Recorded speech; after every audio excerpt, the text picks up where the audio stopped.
Boa noite a todos.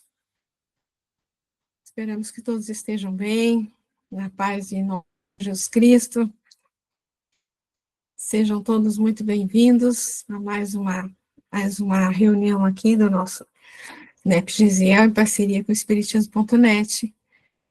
Hoje, prosseguindo com o capítulo 5, nós vamos iniciar a segunda parte do capítulo, né? Segundo período.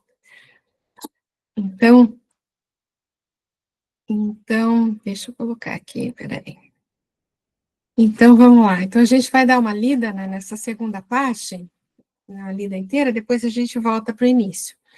Então, a segunda parte leva o título de Exortações Éticas, a verdadeira liberdade dos fiéis, liberdade e caridade. Então, ele vai falar da liberdade e vai falar da caridade. Vós fostes chamados à liberdade, irmãos. Entretanto, que a liberdade não sirva de pretexto para a carne, mas pela caridade colocai-vos a serviço uns dos outros. Pois toda a lei está contida numa só palavra: amarás o teu próximo como a ti mesmo. Mas se vos mordeis e vos devorais reciprocamente, cuidado, não aconteça que vos elimineis uns aos outros. Ora, eu vos digo, conduzi-vos pelo Espírito e não satisfareis os desejos da carne.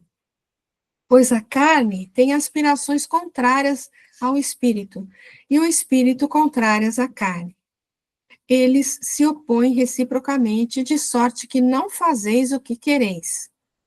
Mas se vos deixais guiar pelo Espírito, não estáis debaixo da lei. Ora, as obras da carne são manifestas: fornicação, impureza, libertinagem, idolatria, feitiçaria, ódio, rixas, ciúmes, ira, discussões, discórdia, divisões, invejas, bebedeiras, orgias e coisas semelhantes a estas, a respeito das quais eu vos previno, como já vos preveni. Os que praticam tais coisas não herdarão o reino de Deus. Mas o fruto do Espírito é amor, alegria, paz, longanimidade, benignidade, bondade, fidelidade, mansidão, autodomínio. Contra essas coisas não existe lei. Pois os que são de Cristo, Jesus, crucificaram a carne com suas paixões e seus desejos. Se vivemos pelo Espírito pautemos também nossa conduta. Não sejamos cobiçosos de vanglória, provocando-nos uns aos outros e invejando-nos uns aos outros. Então, vamos iniciar aqui. Exortações éticas, a verdadeira liberdade dos fiéis. Ele vai falar de liberdade e caridade. Vós fostes chamados à liberdade, irmãos. Entretanto, que a liberdade não sirva de pretexto para a carne, mas pela caridade, colocai-vos a serviço uns dos outros. Alguém quer comentar alguma coisa antes da gente iniciar aí?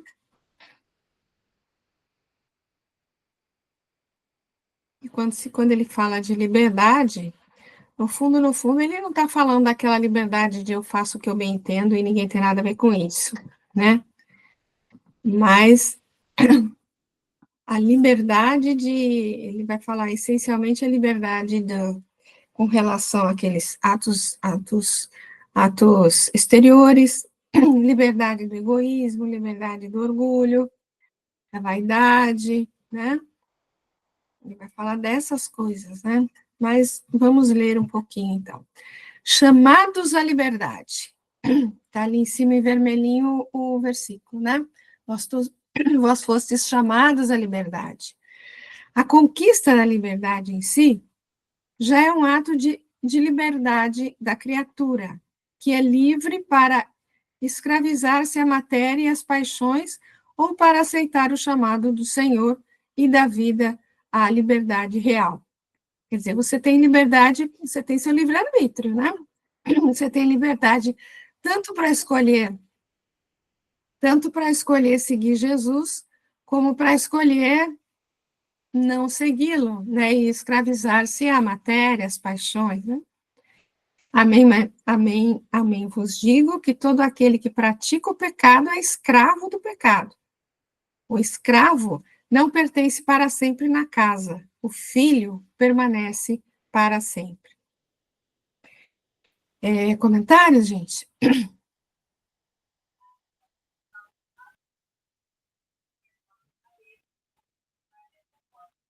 Então, vamos lá.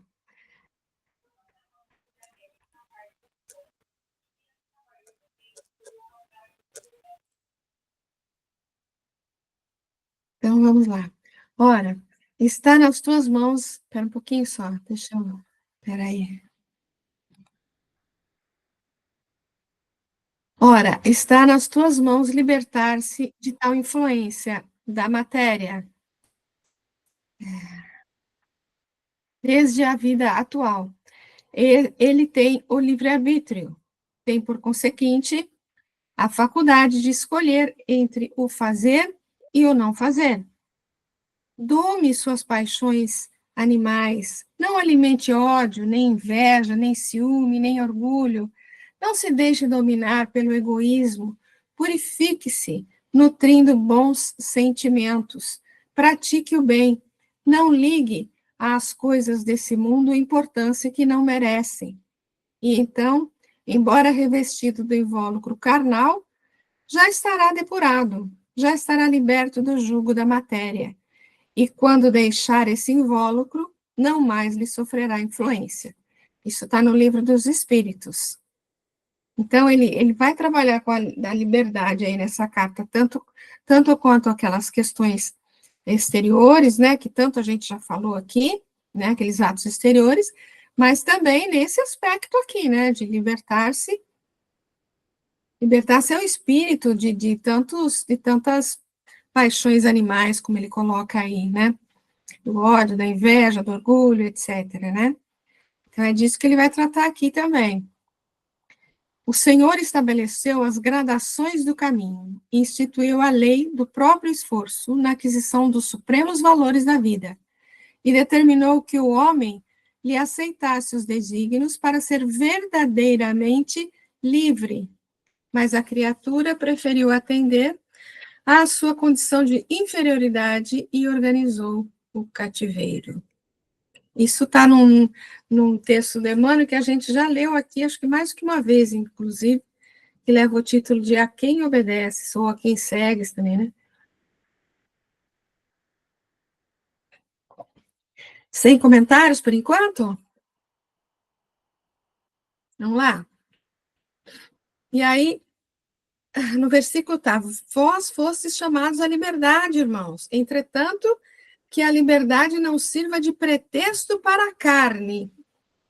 Muitos confundem a liberdade com a livre expansão dos desejos, paixões, concupiscências do ego, escravizando-se a si mesmos e criando para si muitos tormentos e desequilíbrios. E lá na questão 712, com que fim pôs o homem atrativos no gozo de bens materiais? Para instigar o homem ao cumprimento da sua missão e para experimentá-lo por meio da tentação. Ou seja, você vencer esses atrativos é uma forma de crescimento, né? É uma forma de crescimento. Então, para instigar o homem ao cumprimento da sua missão. A sua missão, todos nós temos a nossa missão aqui na Terra, né? E outra questão do Livro dos Espíritos, qual o objetivo, então, das tentações, né? Desenvolver-lhe a razão, que deve preservá-lo dos excessos.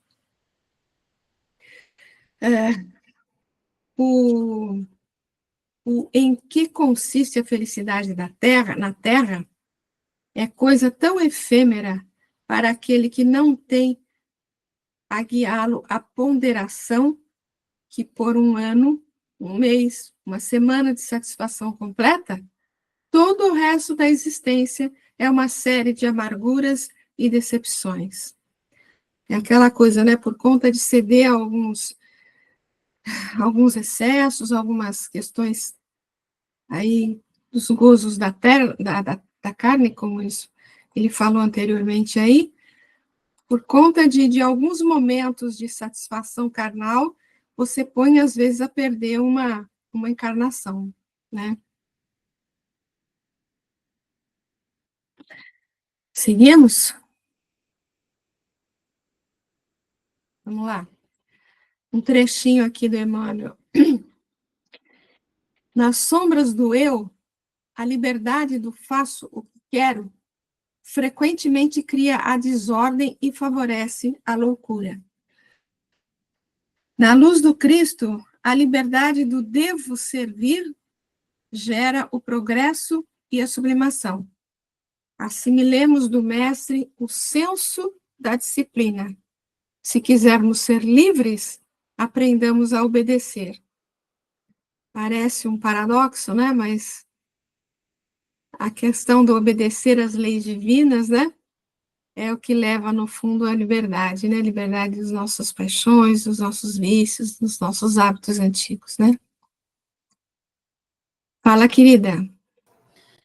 A gente lembra do livro dos Espíritos, do Evangelho, que quando ele fala, né, sobre obedecer, que seria o consentimento da razão, né?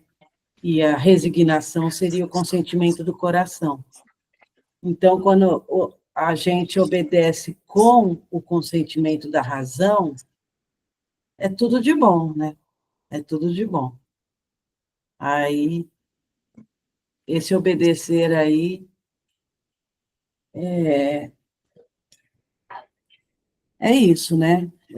O duro é chegar nele, o duro é minha razão consentir, mas quando consente, tudo bem, não tem problema nenhum, não tem orgulho, não tem nada de mal em obedecer. É a consciência falando, né? É a consciência falando, né? Muito lindo, Sheila. Obrigada por você ter lembrado disso. Fala, Suelizinha. Mas também essa parte da gente saber se resignar é muito bacana, né? A pessoa aceitar o que está vindo e se resignar. E outra coisa, assim, que na hora que estava falando de liberdade, é para a gente não confundir liberdade com libertinagem. Não é não? Não é, Val? Com certeza, minha flor. Não é isso. Com Obrigada. certeza, querida.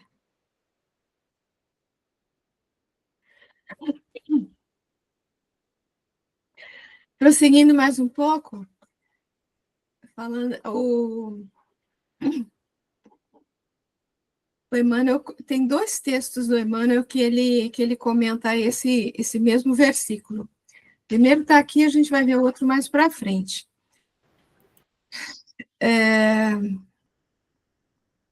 Então, é esse versículo que a gente está vendo, né? Não useis, porém, a liberdade para dar ocasião à carne, mas servi-los uns aos outros pela caridade. O título é Liberdade mesmo, do texto dele, né? Em todos os tempos, a liberdade foi utilizada pelos dominadores da Terra. Em variados setores da evolução humana, os mordomos do mundo aproveitam-na para exercício da tirania, usam-na os servos em explosões de revolta e descontentamento. Quase todos os habitantes do planeta pretendem a exoneração de toda e qualquer responsabilidade para se mergulharem na escravidão aos delitos de toda sorte. Ninguém, contudo, deveria recorrer ao Evangelho para aviltar o sublime princípio. A palavra do apóstolo aos gentios é bastante expressiva. O maior valor da independência relativa de que desfrutamos reside na possibilidade de nos servirmos uns aos outros, glorificando o bem. O homem gozará sempre da liberdade condicional, e dentro dela pode alterar o curso da própria existência pelo bom ou mau uso de semelhante faculdade nas relações comuns. É forçoso reconhecer, porém, que são muito raros os que se decidem à aplicação dignificante dessa virtude superior. Em quase todas as ocasiões, o perseguido, com oportunidade de desculpar, mentaliza represálias violentas. O caluniado, com ensejo de perdão divino, recorre à vingança. O incompreendido, no instante azado de revelar fraternidade e benevolência, reclama reparações. Onde se acham aqueles que se valem do sofrimento para intensificar o aprendizado com Jesus Cristo? Onde os que se sentem suficientemente livres para converterem espinhos em bênçãos? No entanto, o Pai concede relativa liberdade a todos os filhos, observando-lhes a conduta. Raríssimas são as criaturas que sabem elevar o sentido da independência a expressões de voo espiritual para o infinito. A maioria dos homens cai desastradamente na primeira e nova concepção do céu, transformando às vezes elos de veludo em algemas de bronze.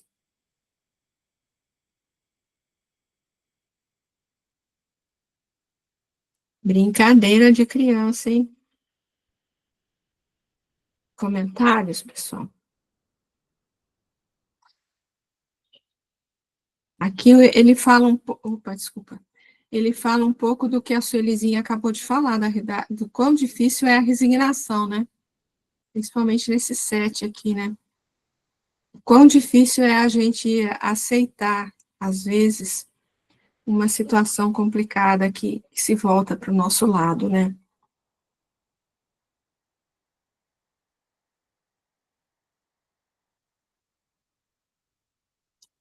E quantas vezes a gente usa a justiça, o que a gente considera como justiça, entre aspas, na verdade, como vingança, né? Como vingança.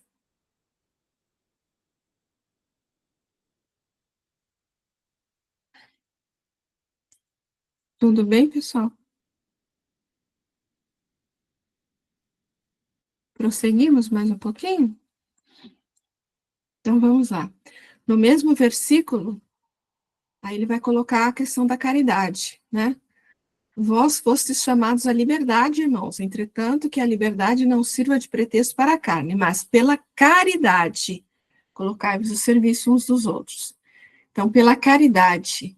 Se o problema da escravidão espiritual está vinculado diretamente ao ego e seus desejos, a liberdade está intrinsecamente ligada à abnegação ou à superação dos desejos do ego em prol do bem comum.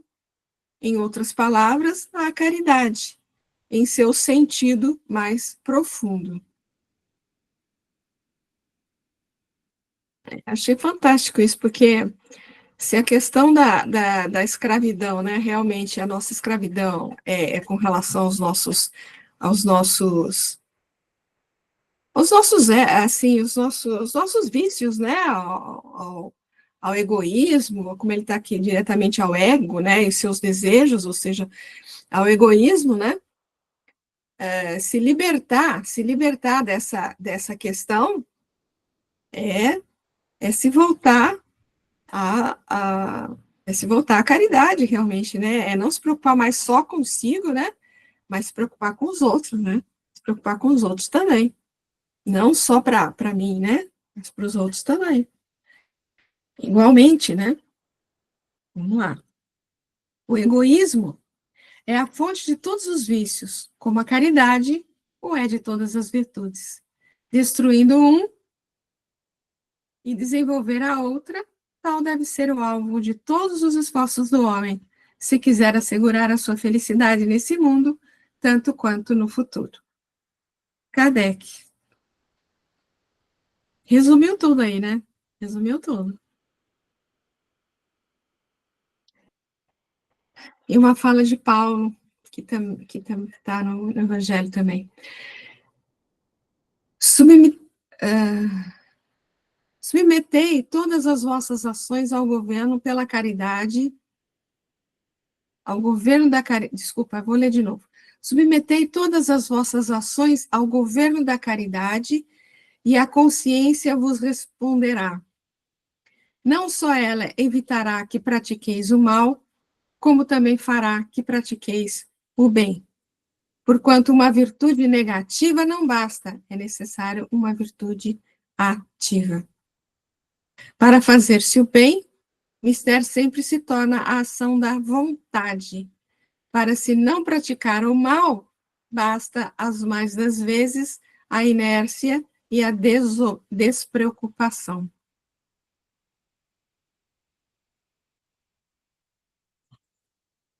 Todos vivos aí? Tudo em ordem?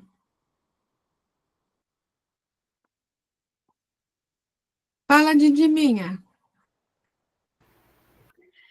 Quanto é perigoso para a gente a indiferença, né, Val? Com certeza, minha flor. E eu acho que é uma coisa, acho que é do momento mesmo que a gente está vivendo, né? Tão envolvida em questões das mais variadas, nas nossas dificuldades, nos nossos desafios, né? Nesse mundo tão cheio de notícias ruins, né? Vibrações negativas batendo as nossas portas permanentemente. Então, eu acho que a gente se acostumar com essas coisas e não mais ter sensibilidade diante da dor, das questões sociais, né, das questões políticas, das questões humanitárias, desenvolve na gente uma indiferença, né? Como se fosse assim, não adianta eu me preocupar porque eu não tenho poder de solucionar os problemas. E aí a gente fica indiferente. Então, essa indiferença é muito ruim para a nossa alma, né? Porque ela faz com que a gente viva uma vida voltada para nós mesmos, né? Egoisticamente, não querendo se envolver com os problemas do mundo e nem com as dores dos outros, porque eu não tenho como solucionar, e aí eu entro nesse egoísmo, né? Voltado para mim, para a gente mesma, e sem saber que a gente não pode fazer muita coisa, né? Ainda outro dia eu usei uma expressão que depois eu fiquei pensando se eu não estava sendo muito radical, né? Eu usei a expressão, o que a gente não pode se permitir é dizer que a gente não pode fazer nada, né? Eu não posso resolver os problemas dos que estão longe de mim, mas e os que estão ao meu lado? Eu posso ignorá-los? Né? Eu posso deixar passar a oportunidade de, por exemplo, diante de alguém que me pede algo, né? Um mendigo da rua mesmo, esses nossos irmãos, né? Não é à toa, né, que eles são chamados invisíveis, né? Porque às vezes a gente passa por eles e não os percebe, né? Então, de repente, eu não tenho dinheiro, mas eu não posso olhar, dar um sorriso, né? Então, eu acho que essa questão aí, né, esse último slide, é para a gente realmente prestar bastante atenção para que a gente não nos permita, né, fazer o que está escrito aí que não se deve fazer. É difícil, a gente está num momento, É né, do difícil, mundo não estou falando que é fácil, é difícil, mas a gente tem que se vigiar para a gente não entrar nessa de ser indiferente. Tudo nos leva a isso, Val. A pressão do mundo nos leva realmente a essa condição, né? Da gente se sentir impotente diante de tudo que está acontecendo, né? A gente esquece que, na verdade, o momento atual é uma construção coletiva. Hoje eu estou com a decisão e com a postura, né, doutrinária, de tentar me religar a Deus, né, de desenvolver a nossa religiosidade. Mas e tempos atrás, eu estava em que lado? Eu estava em que posição? Então, será que eu não tenho nada a ver com o que está acontecendo hoje? Sabe? né? Se estamos todos nós no mundo de provas e expiações, todos nós temos resgate a realizar. Então, porque eu estou numa condição melhor, né, em que todo esse caos social não me atinge na sua totalidade, eu posso me permitir ficar indiferente? Sabe? Eu acho que nós espíritas, principalmente, né, que temos o conhecimento que temos essas lições, né, de Paulo, do Evangelho, né, de Santo Agostinho, de Emmanuel, de André Luiz, né, nos gritando a cada dia, né? Praticamente, quem de nós não vai pelo menos 2 vezes à casa espírita durante uma semana? E o que a gente escuta lá, né? Então, será que o que a gente escuta lá já não é o bastante para a gente não se submeter, não aceitar, né, essa postura de indiferença, de inércia, de despreocupação, né? Eu coloquei como sinônimo, né, a indiferença Uhum. Essas duas palavras, né, inércia e despreocupação. Sim, sim. Então, Didi minha, você está coberta de razão, né?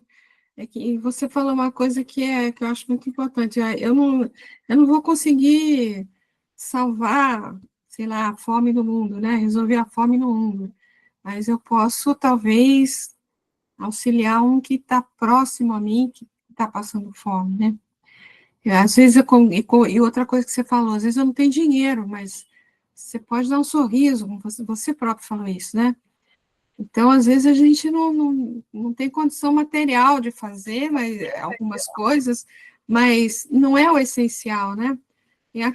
Tem no livro do Evangelho segundo o Espiritismo, tem, inclusive, né, a questão da caridade, do tipo de caridade, né, material e espiritual.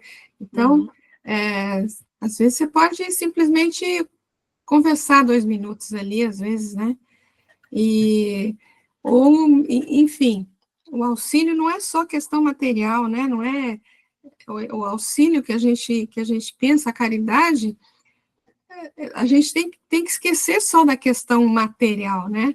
A caridade, ela pode ser de diversas maneiras, ela pode ser o ato de paciência, né? O ato de paciência. Então, assim, às vezes até o silêncio. Às Até vezes a até o... caridade, até a caridade material só, ela é uma indiferença. É Sim, como se eu tenho a possibilidade de dar um dinheiro. Então, eu dou o dinheiro e pronto. é Não como me se eu envolvo, tivesse ficado não livre, né? sinto, não amo, sabe? Não sinto a dor do outro. É, Vai é lá, minha complicado, Glorinha né? também quer falar, eu estou falando demais, filha. Beijo. Não, não está falando demais, não, está ótimo. Imagina, é só para chamar a atenção da nossa responsabilidade por essa inércia. Só isso.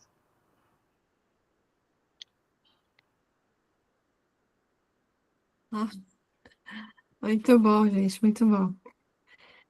Realmente, né? Falar em responsabilidade, meu pai, né? Porque, como a Didi minha aí falou, né? A gente tem tanta orientação, né? Tanto é Paulo, é Emmanuel, é André Luiz, é Chico, enfim. A gente tem trocentas coisas aí que nos auxiliam, né? E aí a responsabilidade aumenta, né? Sensivelmente. Então, nós não podemos esquecer dessa responsabilidade, né? Não podemos esquecer de forma alguma dessa responsabilidade. Bom, opa, fugiu aqui, peraí. Ué?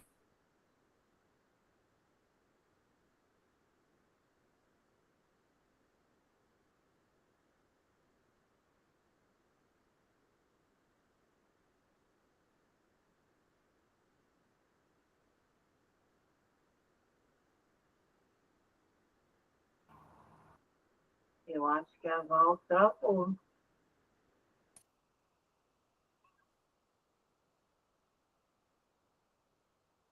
Voltou? Deixa eu...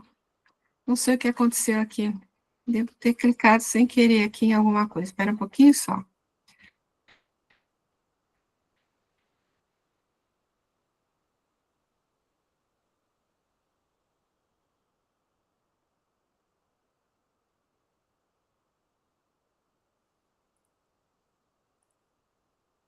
Pronto. Aqui estamos. Então, prosseguindo mais um pouquinho aqui.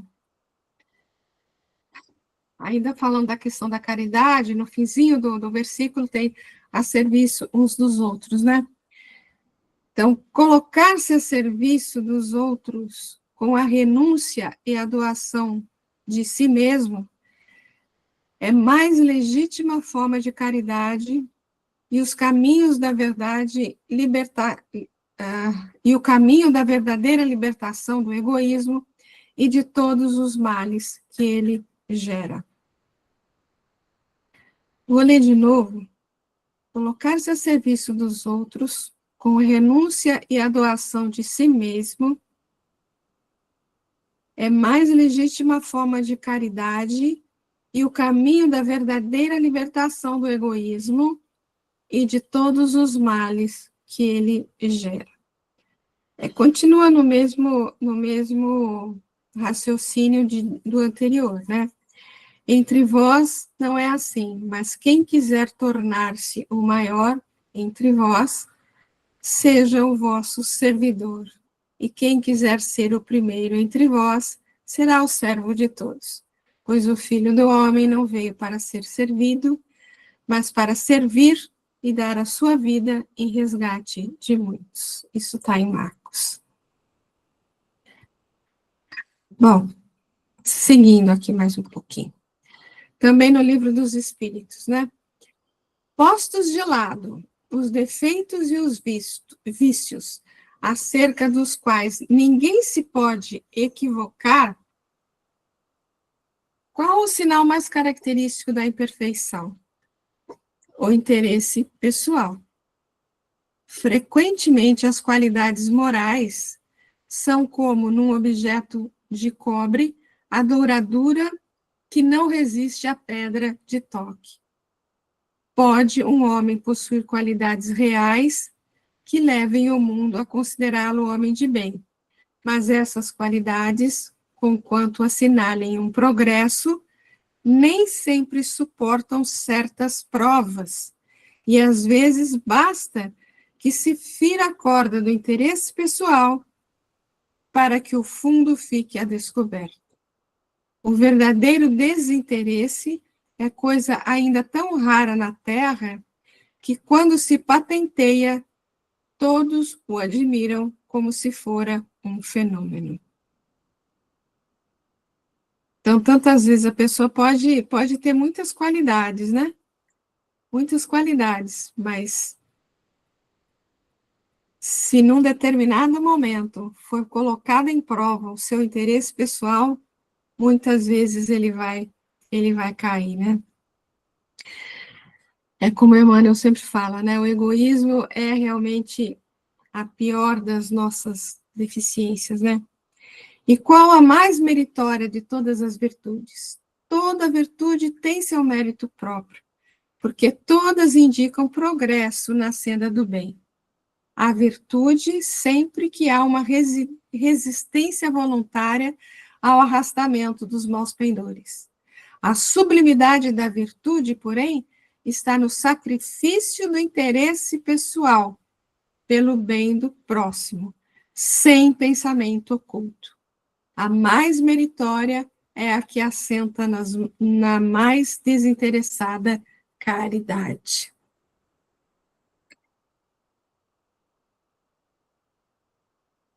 Tudo bem? Essa coisa de estudar Paulo, vocês ficam aí tudo meio silenciosos, viu? Eu gosto quando vocês falam mais. Precisamos voltar logo para o Evangelho. Qual é o meio mais eficiente de combater-se o predomínio da natureza corpórea? Praticar a abnegação. Olha o que a Suelizinha falou, ela saiu, né? Ela teve que sair.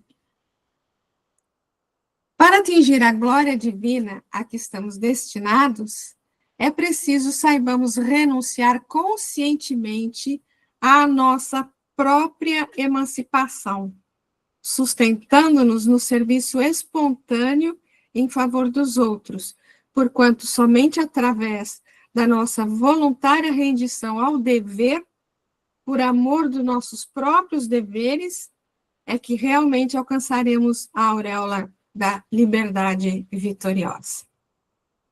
Está no livro Palavras de Vida Eterna na Conquista da Liberdade.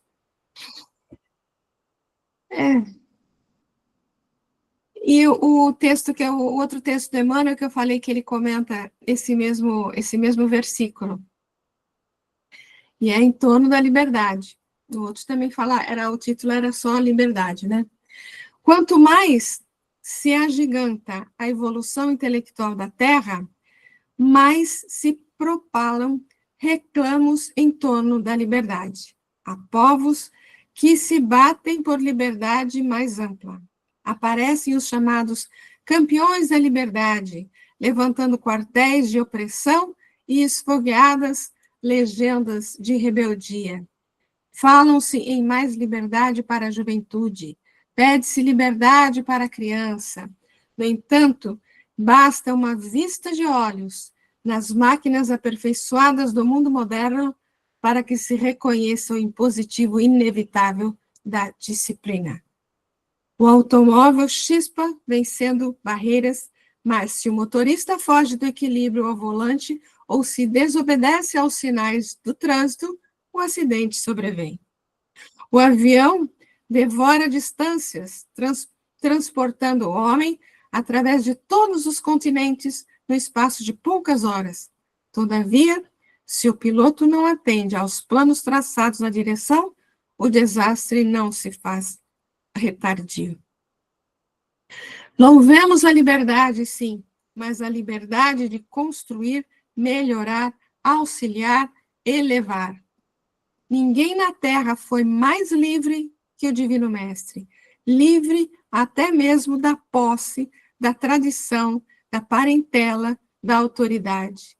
Entretanto, ninguém mais do que ele se fez escravo dos desígnios superiores para beneficiar e iluminar a comunidade. Eis porque nos adverte o apóstolo sensatamente: fostes chamados à liberdade, mas não useis a liberdade favorecendo a devassidão. Ao invés disso, santifiquemos a liberdade através do amor, procurando servir. Tudo bem? Fala, Yarinha. Qual o número da lição de Palavras de Vida Eterna, por favor, minha... 133 em torno da liberdade. Obrigada, filha. Eu estava ouvindo aí, né, Emmanuel, e essas reflexões sobre a liberdade. Engraçado, o homem, ele justifica qualquer coisa em nome da liberdade dele, né? Às vezes, até as relações de casamento, às vezes as relações entre filhos e pais, eu preciso ter a minha liberdade, eu preciso buscar a minha liberdade. Só que a gente, nessas reflexões, nessas palavras, né, a gente percebe que a liberdade sem a responsabilidade é escravidão, escravidão que a gente, que vamos dizer assim, que o mundo nos impõe, porque a gente usa as máquinas, né? Aí a gente fala assim, aí tem que criar limites para usar as máquinas, né? A gente tem o benefício de construir, a ciência nos dá de construir carros, computadores, mas aí logo depois a gente precisa de regras de uso dessas coisas. Então, para você ver que a nossa maturidade, né, moral ainda está bem pequenininha, ainda está assim, muito rarefeita, porque a gente precisa de leis que nos coloquem dentro de paradigmas de uso, de como usar esses excessos, como usar essa liberdade, né? E aí, quando a gente diz para um jovem assim, mas você aqui tem toda a liberdade, ele pensa na liberdade de não ser vigiado, de não ter, né? Mas não vem a responsabilidade junto, né? Às vezes o pessoal critica muito o brasileiro porque os filhos saem muito tarde de casa. Mas eu acho que nós brasileiros conseguimos uma coisa que assim, não é tão negativo isso, porque os elos familiares resistem muito mais. A gente percebe assim, que os cuidados, né, não é muito da nossa cultura. Existe casos, sim, mas não é muito da nossa cultura os pais serem entregues, né? A gente ainda não consegue o que os orientais conseguem, que é aquela reverenciar os mais velhos. Mas eu acho que a gente, por amor e pelos laços familiares, a gente ainda consegue muita coisa do que essa liberdade, às vezes, distancia, né? Não sei se eu estou me fazendo entender, mas assim, é que eu vejo assim, a necessidade muito dessa bandeira de liberdade, mas, infelizmente, a gente não sabe fazer uso dela ainda. É isso que eu queria falar. Muito bom, minha flor, muito bom. A gente reclama pela liberdade, mas não assume a responsabilidade, né? Reclama a liberdade, mas não entende que tem que ser, tem uma certa disciplina envolvida naquela questão, né? Então, realmente é uma questão a se meditar aí, a refletir, né? Muito bom a sua fala, querida, obrigada. Mais algum comentário? Não? Vamos lá? E mais um texto do Emmanuel com relação à liberdade também, agora ele comentando Colossenses, ó. Tende cuidado para que ninguém vos faça presa sua por meio de filosofias e vãs sutilezas, segundo a tradição dos homens, conforme os rudimentos do mundo, e não segundo o Cristo. Ou seja, ter a liberdade, preso às leis humanas, né, e não às leis divinas, na verdade, né? Se alcançaste um raio de luz do Evangelho, avança na direção do Cristo, o Divino Libertador. Não julgues seja fácil semelhante viagem do Espírito.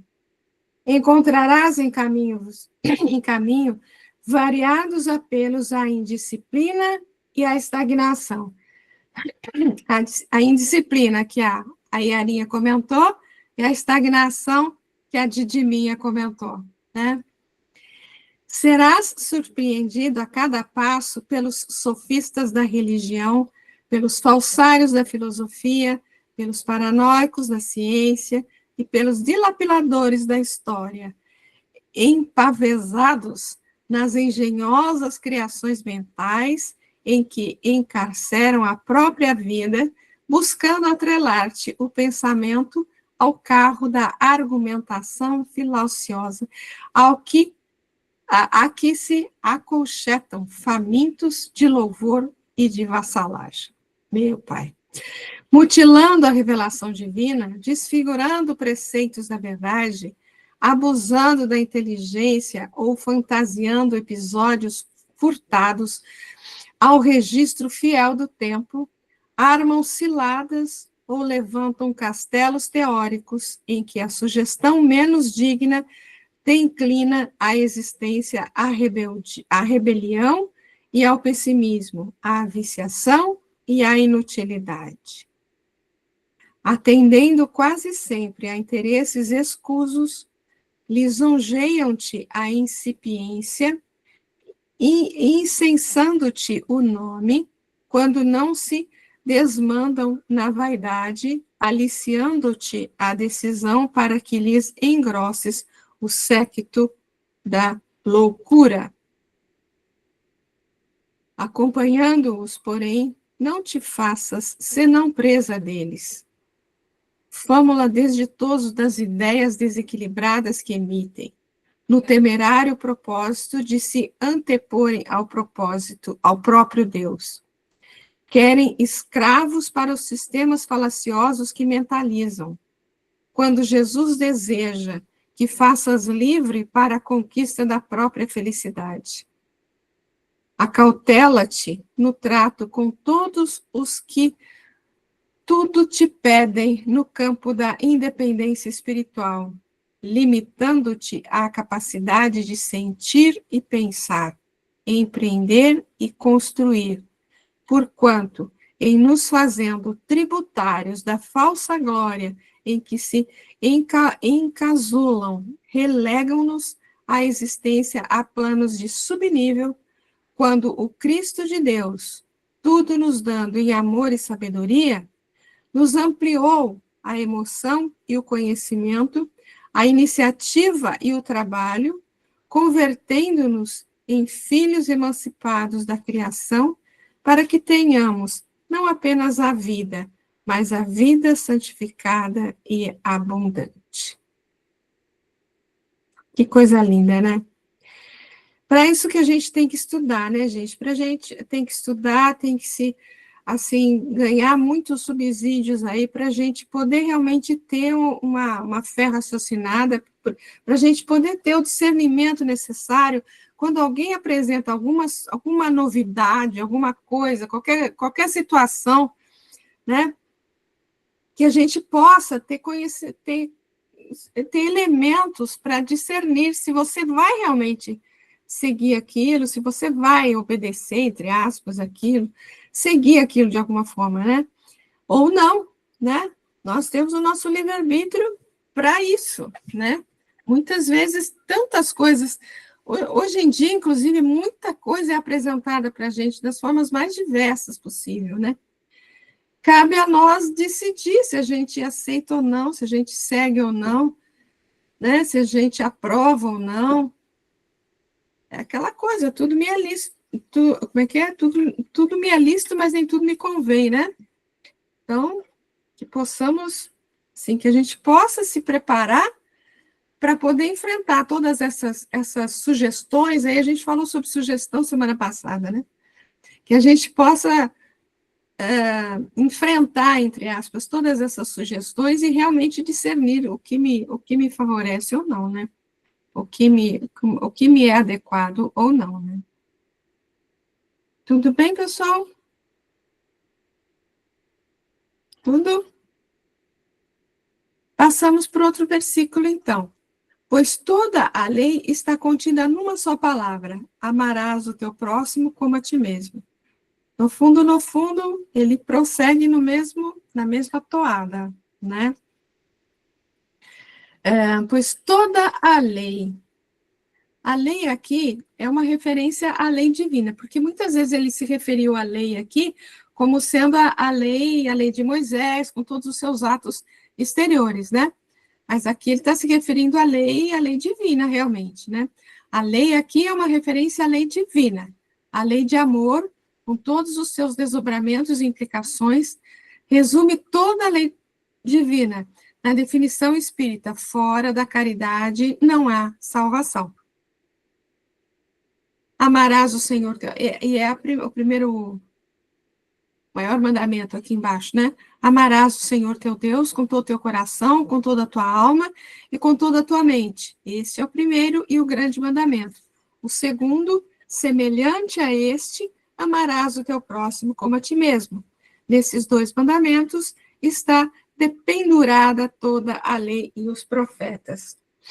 É uma coisa que, às vezes, as pessoas não percebem, né, nesse mandamento, quando ele fala aqui, o segundo, semelhante a este, quer dizer, que amar ao teu próximo como a ti mesmo é a mesma coisa que amar a Deus. É a mesma coisa, né? Então, você está amando o próximo quando você está amando a Deus quando você ama teu próximo. Fala, Sheilinha. Ô, Val, assim, o que vocês acham, né? Se vocês puderem falar um pouquinho sobre isso, como que a gente pode ter certeza que a gente, ao amar a gente mesmo, não está sendo egoísta? Entendeu? Qual que é a diferença? Eu sei que, assim, dá para filosoficamente falar, mas eu estou falando assim na prática. Dá aí um exemplo, se vocês puderem. A diferença entre eu me amar a mim mesma e eu estar sendo egoísta. Às vezes é difícil, né? É isso. Às vezes é muito difícil. Eu acho assim que amar a si mesmo, às vezes é muito confundido com, eu vou botar uma roupa bonita, vou cuidar do meu cabelo, vou cuidar da minha saúde, vou pôr aqui uma maquiagem, vou me deixar bonita aqui, né? Eu comprar coisas que eu gosto de comer, coisas que eu, sei lá, estou amando a mim mesma, né? Mas isso muitas vezes, porque amar a si mesmo, eu acho que é buscar. Vai ter um pouco sobre isso aqui para frente, tá? Mas eu estou me adiantando um pouquinho, depois a Yarinha também fala aí. Mas amar a si mesmo não é amar o corpo, na verdade, né? Mas o espírito, né? Então, quando eu estou me preocupando em me tornar uma pessoa melhor, quando eu estou buscando, sei lá, uma orientação aqui dentro da doutrina espírita, dentro aí dos subsídios aí do Emmanuel, sei lá, do Chico, quando eu estou buscando essas coisas, quando eu estou praticando uma caridade, na verdade, que eu estou auxiliando o outro, quando eu estou auxiliando o outro, eu estou auxiliando a mim mesmo. Então, quando eu consigo voltar as minhas atitudes mais para o bem, mais para o próximo, como está aqui, né, amar o próximo, mais para o próximo do que para mim, no fundo, eu estou me amando. Eu estou me amando, porque eu estou fazendo de tudo para que o meu espírito se torne melhor, né? Mas vamos ouvir primeiro a Yara, e depois a Silvia, depois a gente prossegue. Fala, Yarinha. Eu não tenho a pretensão de ter a fórmula, mas eu foquei muito numa palavra que você falou, na pergunta que você fez, Sheila, quando você falou do egoísmo. Silvia, né? Foi Silvia que falou, não foi? Então, quando falou do egoísmo, eu acho que quando a gente busca algo que não vai nos comprometer mais, quando a gente abre mão de fazer alguma coisa, em nome de não se comprometer espiritualmente. Vou dar um exemplo, que eu sou professora e às vezes a gente precisa dar exemplo. Quando, por exemplo, eu sou convidada para ir a um lugar e eu tenho um carinho enorme por aquelas pessoas, mas eu sei que lá eu vou encontrar um ambiente que pode acionar em mim o que ainda me é frágil, o que ainda me é sensível. Então, se eu conseguir sentir a força de Deus na minha vida, eu até vou. Mas se eu sentir que eu vou me comprometer ainda mais com a minha mudança, então eu tenho que me amar um pouco mais. Porque eu sei o quanto eu sou frágil ainda, o quanto eu ainda carrego as minhas sombras. Então, aí, nesse momento, eu não vejo o egoísmo, eu vejo o amor a mim, né? Que minha luta está difícil. Né? Minha luta está muito difícil. Então, se minha luta está difícil, por que eu vou me colocar numa posição que eu possa acabar indo ladeira abaixo? Né? Isso é um exemplo que eu estou dando quando eu não vejo o egoísmo. Mas que nós viemos trabalhar o amor através do serviço, sim, vamos servir, vamos ajudar. Mas, por exemplo, até um irmão em situação de rua, você não vai entrar numa zona onde você sabe que tem vários irmãos dependentes, químicos, né? Colocando a sua vida em risco sozinha. Você pode ir com grupo, você pode ir com homens, com pessoas que vão te dar suporte. Por quê? Isso é egoísmo? Não. É um pouco de amor a mim, a minha luta. Né? Eu não posso me fragilizar em nome de uma situação que eu posso prever que eu vou escorregar. Então, às vezes, a gente tem que ter um pouco de amor próprio, sim, e eu acho que isso não é egoísta. Não sei, esse é só meu parecer. Muito bom, adorei a sua fala, querida. Eu também gostei, Yara, obrigada, valeu. Obrigada mesmo. Silvinha? Obrigada, Yara, muito bom, muito bom. Bem rápido. Mais ou menos o que a Yara falou, e mais ou menos o que falaste também, é respeitar os nossos limites. Eu não posso fazer nada que eu vá me agredir. Isso é se amar.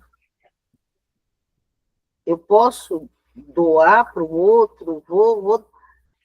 Por exemplo, não adianta eu querer encher a minha casa de morador de rua e não ter onde morar. Né? Tem um limite das coisas. E o mais importante é termos a consciência que estamos em processo.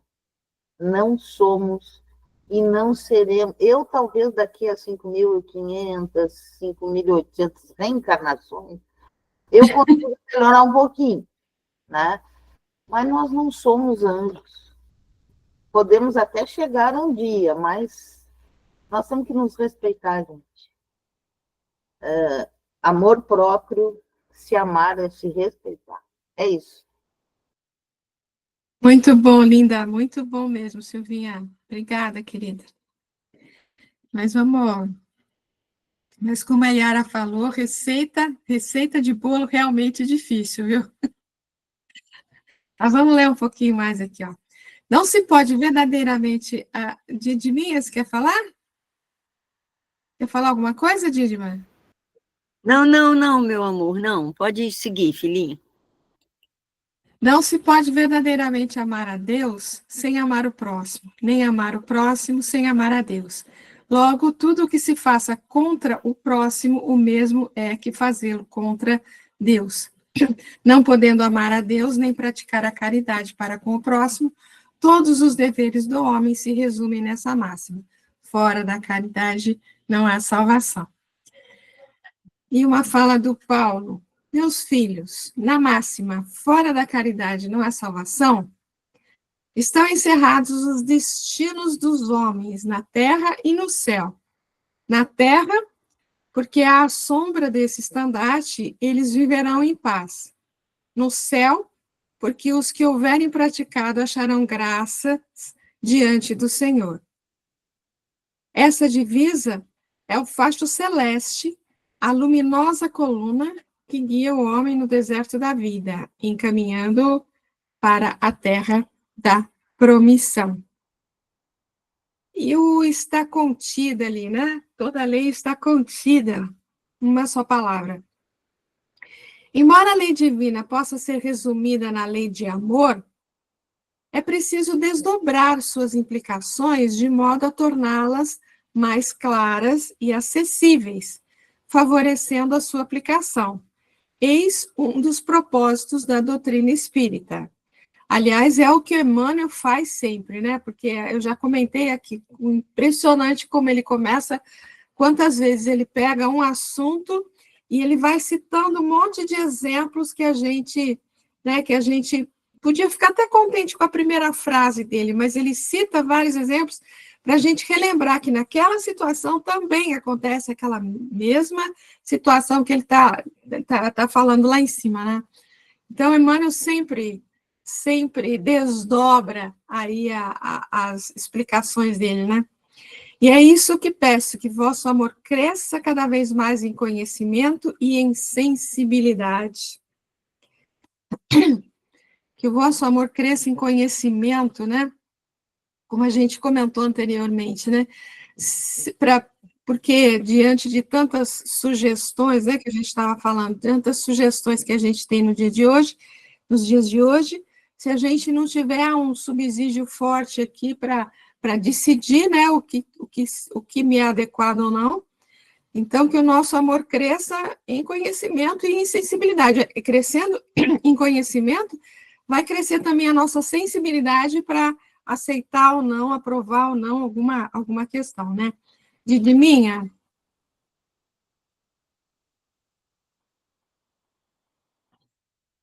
Você tá com o fone desligado. Abriu. Pronto. Sensibilidade. Isso. Sensibilidade, eu acho que essa é a palavra-chave para a gente, né? Lembrando da minha primeira fala, né? A sensibilidade é exatamente o oposto da indiferença. Quando você é capaz de se tornar sensível diante da questão do outro, né, da percepção do outro, de sentir o outro, né, é o caminho para você não se deixar cair na indiferença. Eu adoro essa palavra, sensibilidade. Eu acho que ela é uma chave para toda a nossa existência, né? Dentro do propósito, né, da nossa reencarnação, que é aprender a amar. Então, eu acho que aprender a amar só com sensibilidade, você aprende a amar. Muito bom, Linda. Muito bom. Vamos ver, ó, uma questão do Livro dos Espíritos, gente. A lei de Deus se acha contida toda no preceito do amor ao próximo, ensinado por Jesus? Resposta. Certamente esse preceito encerra todos os deveres dos homens uns para com os outros. Cumpre, porém, se lhes mostre a aplicação que comporta, do contrário deixarão de cumpri-lo, como o fazem presentemente. Demais, a lei natural abrange todas as circunstâncias da vida, e esse preceito compreende só uma parte da lei. Aos homens são necessárias regras precisas. Os preceitos gerais e muito vagos deixam grande número de portas abertas à interpretação. Isso que ele falou ali anteriormente, né, que é preciso desdobrar as suas implicações, né, de modo que a gente tenha as questões mais claras, né, e mais acessíveis ao nosso entendimento, né. Nada exprime com mais exatidão o pensamento de Jesus, nada resume tão bem os deveres do homem como essa máxima de ordem divina. Não poderia o Espiritismo provar melhor a sua origem do que apresentando-a como regra, por isso que é um reflexo do mais puro cristianismo. Levando-a por guia, nunca o homem se transviará. Dedicai-vos assim, meus amigos, a percrustar-lhe o sentido profundo e as consequências, a descobrir-lhe por vós mesmos todas as aplicações. E um texto de Emmanuel,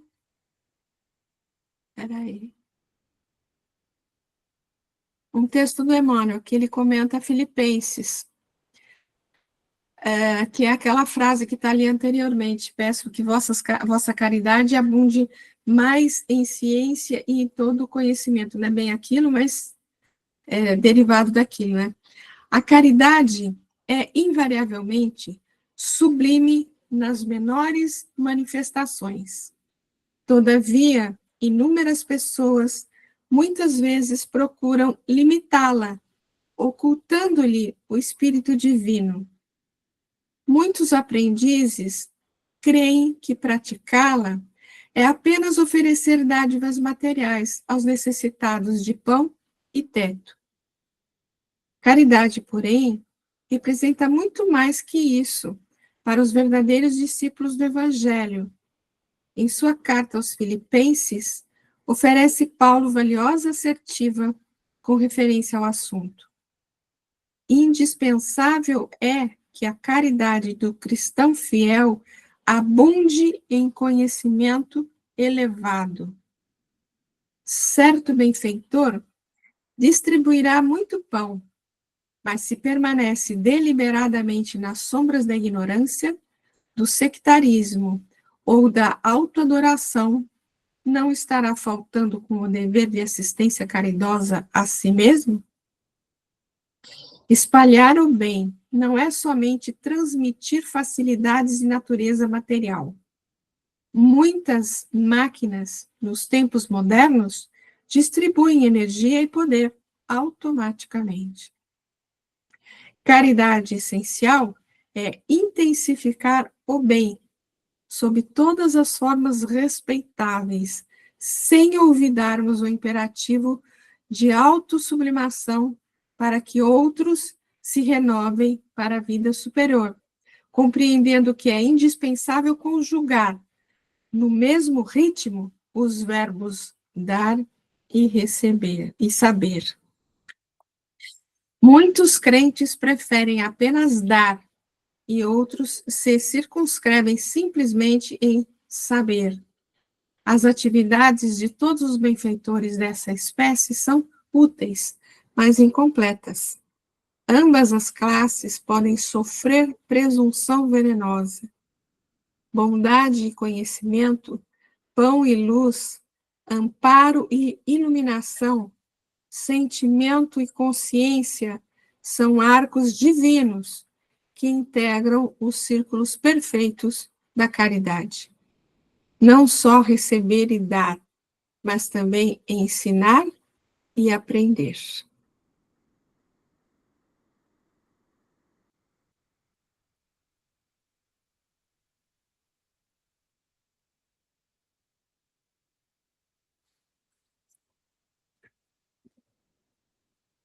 E finalizando ali, amar ao teu próximo como a ti mesmo. Glorinha? Ah, vai ter que sair. Aqui que vai falar da questão do amar a si mesmo, viu, Xelia? A base para o amor ao próximo é o amor a si mesmo, mas não aquele amor próprio marcado pelo orgulho e egoísmo, e sim aquele que representa um compromisso sincero com o autoconhecimento e a autoiluminação. Amar a nós mesmos, isso está em Emmanuel, né?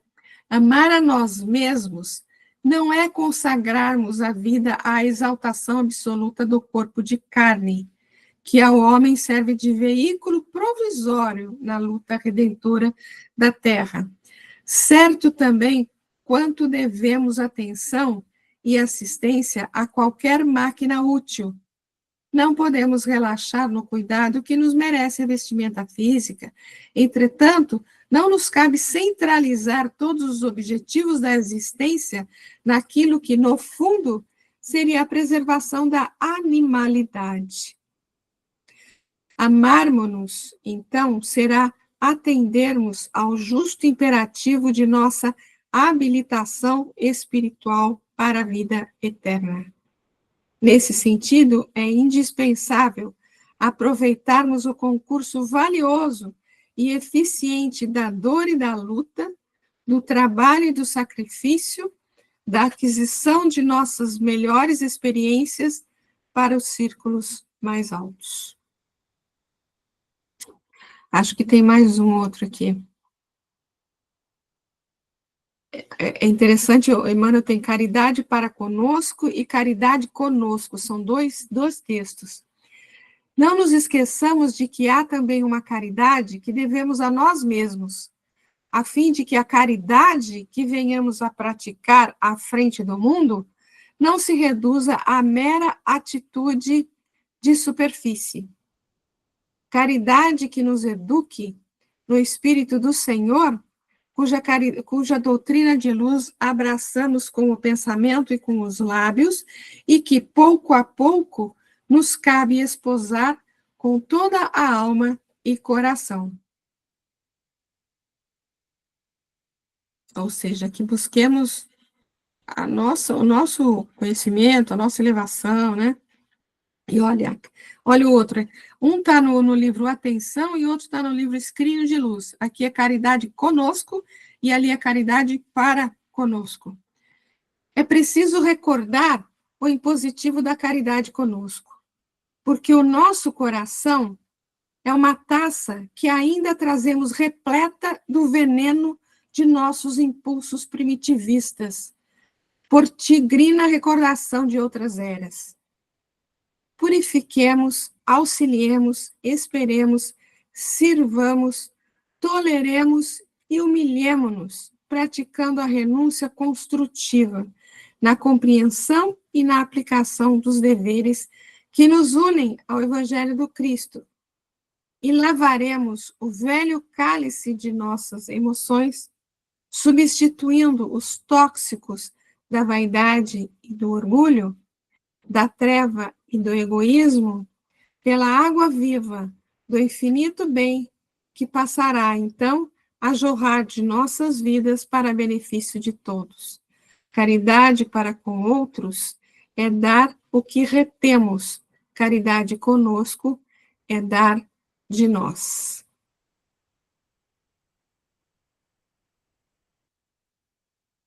Tudo bem?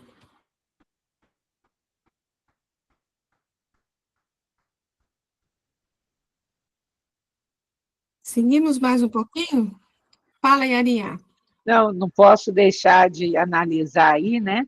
Depois, quando a gente vê a explicação da água viva, né? A máxima, uma das máximas do Divaldo, que diz: cano sujo só se limpa com muita água limpa, né? Então, às vezes, para a gente limpar esse coração que ainda está, né, com a taça cheia de tantos tormentos, de tantas ainda sombras, só realmente fazendo bem, só realmente e tendo amor conosco, né? Como o Emmanuel fala muito bem. Então, a gente vê que não é um ato egoísta, em alguns casos, né? A gente não vê um ato egoísta, mas, às vezes, a gente vê um ato de autoconhecimento, autoavaliação, né? O que podemos dar de melhor. E, às vezes, o que podemos dar de melhor não é uma função cega, inquestionável, irresponsável, mas uma análise, uma autoanálise muito assertiva sobre quem somos e o que temos ainda, né, que nos livrar. Era isso. Muito bom, muito bom. Gostei da frase aí do Divaldo, como é que é? Cano sujo só se limpa com muita água limpa, né? É mais bonitinho do que isso que eu falei, mas é isso, né?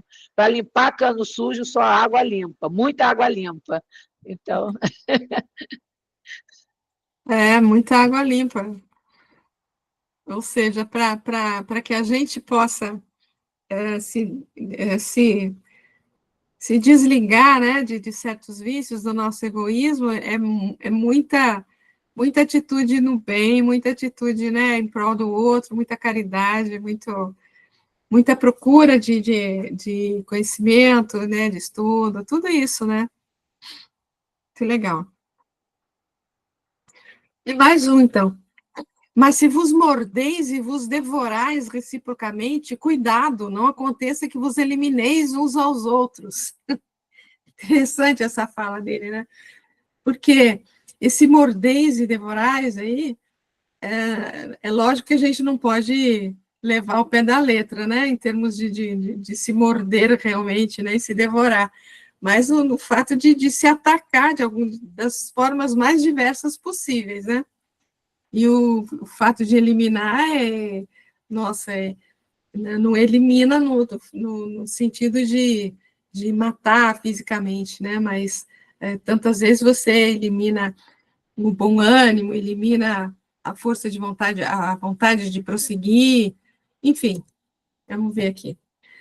De vos mordeis e vos devorais, né? Essa expressão metafórica para as críticas ferinas, agressões e calúnias que, por vezes, marcam nossa convivência, trazendo-nos tantos danos e desequilíbrios espirituais. E aí tem uma fala de Kardec, quer dizer, quando ele fala mordeis e devorais, é todo tipo de agressão, né, que pode estar longe da questão física, né? Mas o reproche lançado à conduta de outrem pode obedecer a dois móveis: reprimir o mal ou desacreditar a pessoa, cujos atos se criticam. Não tem escusa nunca esse último propósito, porquanto, no caso, então, só há maledicência e maldade. Você pode até fazer algum comentário no sentido de impedir alguma injustiça, alguma questão, né? Mas quando o objetivo é simplesmente, como ele fala aí, reprimir o mal, desacreditar a pessoa, então realmente é maledicência, realmente é maldade, né? A fala em Tiago, né? Ora, também a língua é fogo, como o mundo do mal, a língua é posta entre os nossos membros, maculando o corpo inteiro, e pondo em chamas o ciclo da criação, inflamada como é pela hiena. E uma fala de Emmanuel sobre a língua. Nasce a guerra da linguagem dos interesses criminosos insatisfeitos. As grandes tragédias sociais se originam, em muitas ocasiões, na conversação dos sentimentos inferiores. Poucas vezes a língua do homem ha consolado e edificado os seus irmãos. Reconheçamos, porém, que a sua disposição é sempre ativa para excitar, disputar, deprimir, enxovalhar, acusar e ferir desapiedadamente. Vai com Deus, Cristina. Obrigada.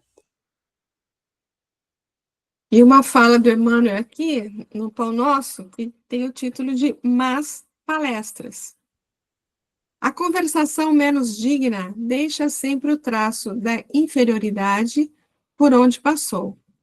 A atmosfera de desconfiança substitui imediatamente o clima da serenidade. O veneno de investigações doentias espalha-se com rapidez. Depois da conversação indigna, há sempre menos sinceridade e menor expressão de força fraterna. Em seu berço ignominioso, nascem os fantasmas da calúnia que escorregam por entre criaturas santamente intencionadas, tentando a destruição de lares honestos. Surgem as preocupações inferiores que espiam de longe, enegrecendo atitudes respeitáveis. Emerge a curiosidade criminosa, que comparece onde não é chamada, emitindo opiniões desabridas, induzindo os que a ouvem à mentira e à demência. Fala, Sheilinha.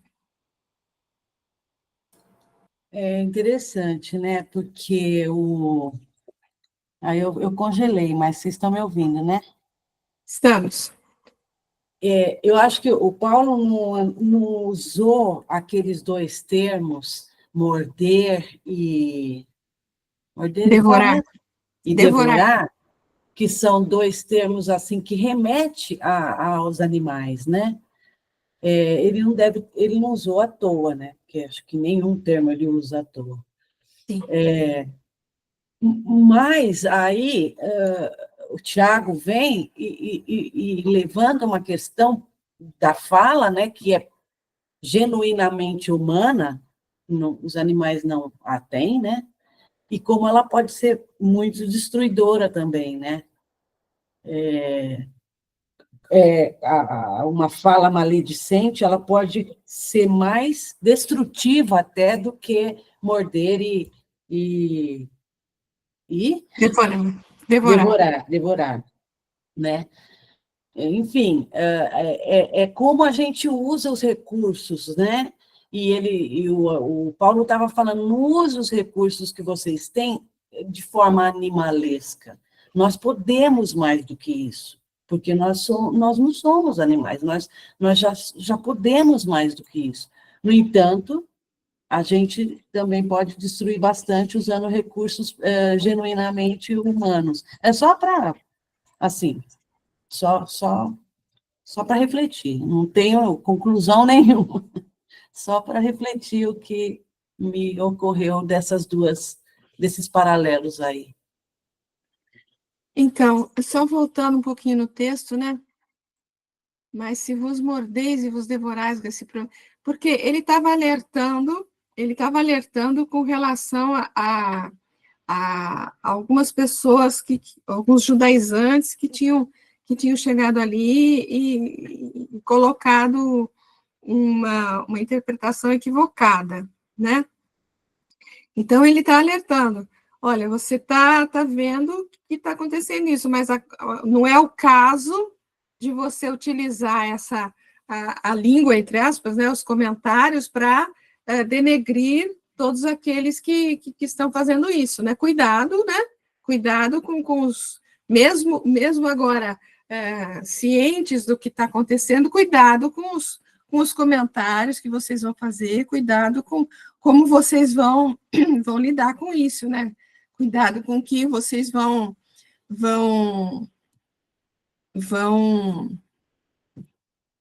fazer, né? Vão falar, né? Uns aos outros aí, né? Mas, só seguindo um pouquinho aí, o reciprocamente que ele coloca ali, não mordeis e não devorais reciprocamente, esse estado de espírito só se sustenta porque existe reciprocidade. Isto é, porque encontra eco nas partes envolvidas, pois caso contrário seria logo dissipado se alguma das partes optasse pelo silêncio aliado ao perdão.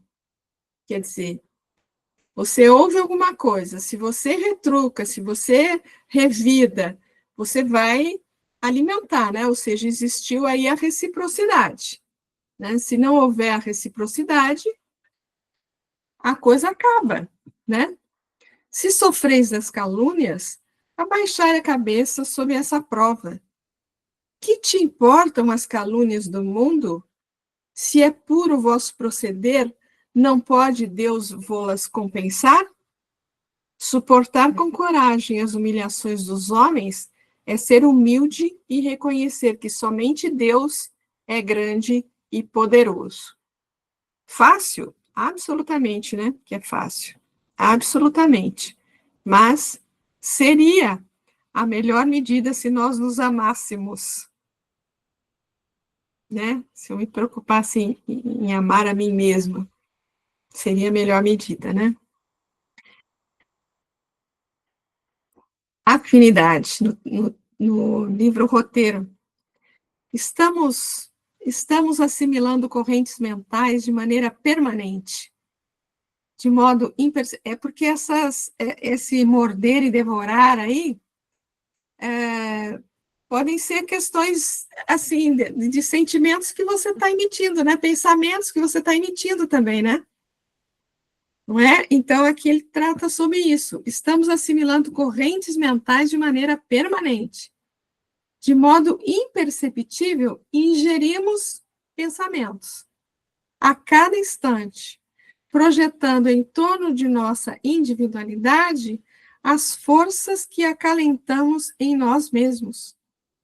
Por isso, quem não se habilite a conhecimentos mais altos, quem não exercite a vontade para sobrepor-se às circunstâncias de ordem inferior, padecerá invariavelmente a imposição do meio em que se localiza. Somos afetados pelas vibrações de paisagens, pessoas e coisas que nos cercam.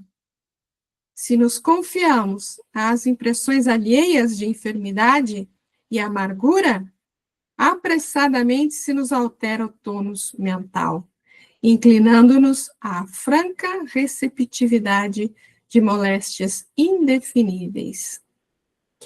Se nos devotamos ao convívio com pessoas operosas e dinâmicas, encontramos valioso sustentáculo aos nossos propósitos de trabalho e realização. Ou seja, orai e vigiai. Né? Orai e vigiai, para que a gente possa manter aqui uma vibração segura ao nosso caminhar, para que, mesmo trafegando por todo esse mundo imperceptível aí, a gente possa não ingerir, né, essas vibrações, esses pensamentos aí, manter o nosso tônus mental, como ele fala ali. Tá bom? Comentários? Não? Eu acho que a gente para por aqui, né? Porque 19h30, a gente para por aqui hoje e próxima semana a gente prossegue, 174, deixa eu marcar. a gente prossegue daí. Tudo bem? Comentários? Alguns colegas já foram embora, né? Então, pessoal, muito obrigado. Os comentários foram maravilhosos. Obrigado, Aninha, Fatiminha, Sheilinha, Iarinha, Diadminha, Silvinha. Obrigada a todos. E, se Deus assim permitir, semana que vem a gente está de volta aí, prosseguindo com o capítulo 5º de Gálatas. Tá bom? Beijinho no coração. E, se Deus assim permitir, até a semana que vem.